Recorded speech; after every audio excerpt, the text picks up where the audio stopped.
Dear friends, thank you for inviting me to this forum to share my thoughts about ways that youth can be involved in planning their education. Sorry I can't attend in person today, but I do want to contribute to this event. I'm truly convinced that we need to focus much more on youth and their potential.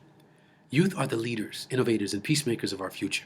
We know this, and we've all heard this many times in the past, but more often than not, the focus is on that potential rather than the actual engagement and action. Perhaps many of us, as adults, fail to engage youth in important decisions because we feel that their turn will come tomorrow.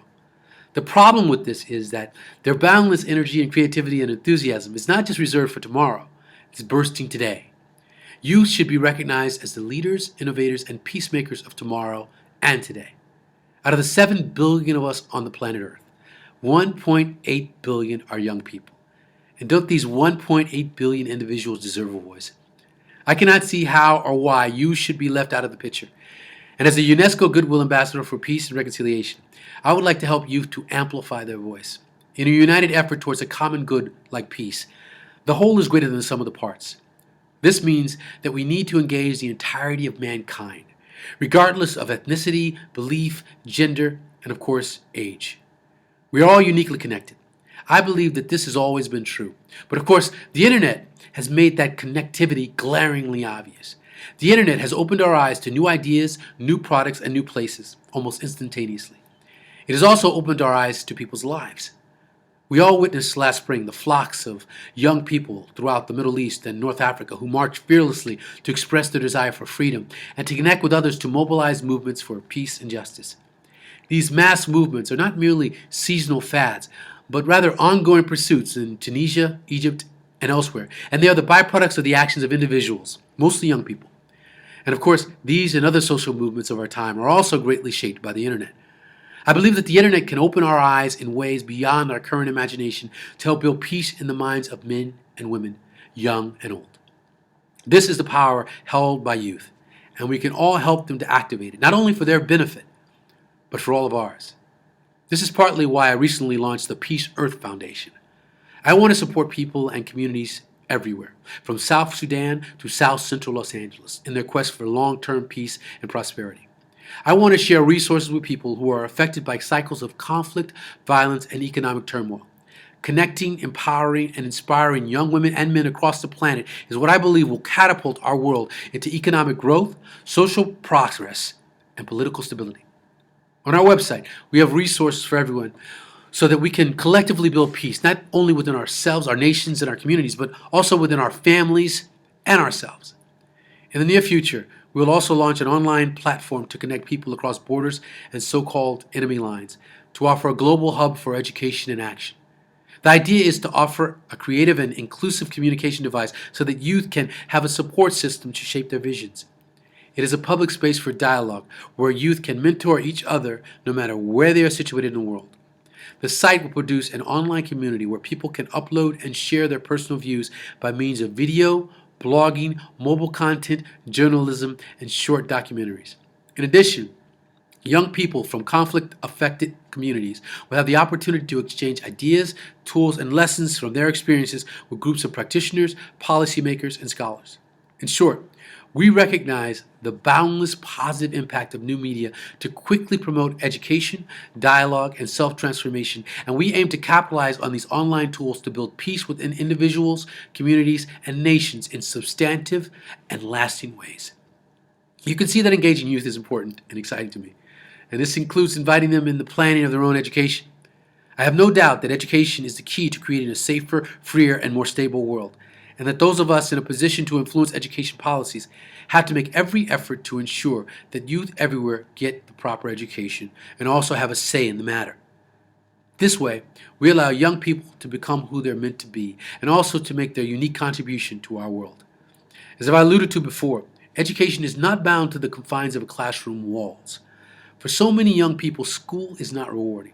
Too often, when we hear young people express their feelings about their education, it's somewhat uninspiring.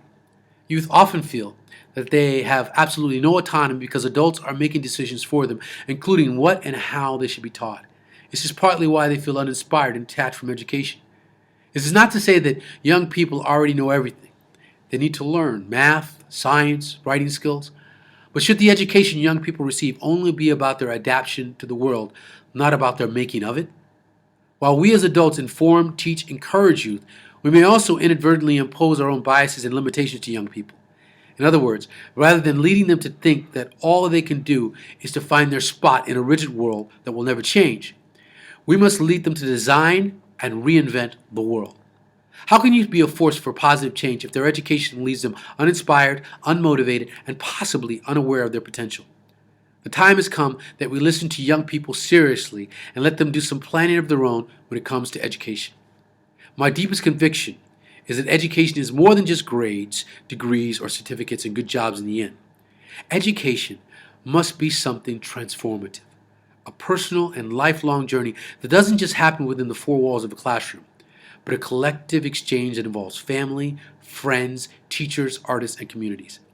Our role as adults working with youth is to give them the tools they need to get them inspired and moving not just today, but for decades to come. Honestly, education is not just something that I am passionate about as a hobby. It is something deeply personal to me. As a child growing up in South Central Los Angeles, I witnessed the existence of a gang culture in which children learned to hate, which sometimes involved their friends, family members, basically whoever was on the other side of an imaginary enemy line on a map they'd never seen. And I now realize that this is the same mentality and pattern in many conflicts, including those that involve child soldiers. In essence, some children are taught by their elders to hate. These are extreme cases, but we must learn from them. We need to ask ourselves, how do we ensure that our education systems are doing the best they can to nourish our youth, rather than transmit our own personal perspectives? Since youth have minds with no restrictions, should we ask them what they think? Consult with them on how to engage them and the rest of us? Shouldn't we invite them to the table to work with us to make plans for their present and their future? We can be sure that they will have many ideas to contribute about what skills they need to learn, on what works and what doesn't in today's world. Let me finish by saying, I do believe that in a wisdom that comes from age, experience and learning comes from one's mistakes. But I also believe that in a wisdom that comes from youth, a way of seeing things in a way that has not yet been clouded by the accumulated grime of years of routine, of lowered expectations, of unfulfilled dreams. This wisdom, the youthful wisdom, has an energy of hope and confidence that leaps over obstacles and limitations. To all of you who, like me, have been trying to acquire the wisdom of age, I say, let us listen to youth. And to the young people tuning in, don't be shy. Express your ideas about what you think, your needs to change, and how to change it. Speak up and speak out. Put the you in youth. Whether at the forum in Paris or joining the discussion on the internet, now's your chance to speak to decision makers, to play your own unique part in building a better future for yourselves and for us all. So let us bring these two wisdoms together in working towards our common goal of building peace. I want to encourage everyone, everywhere, for each of us has a contribution to make. The UNESCO Constitution reminds us that since wars begin in the minds of men and women, it is in the minds of men and women that the defenses of peace must be constructed. Let's build those defenses of peace through an education that empowers and motivates our youth from the start. Thank you again.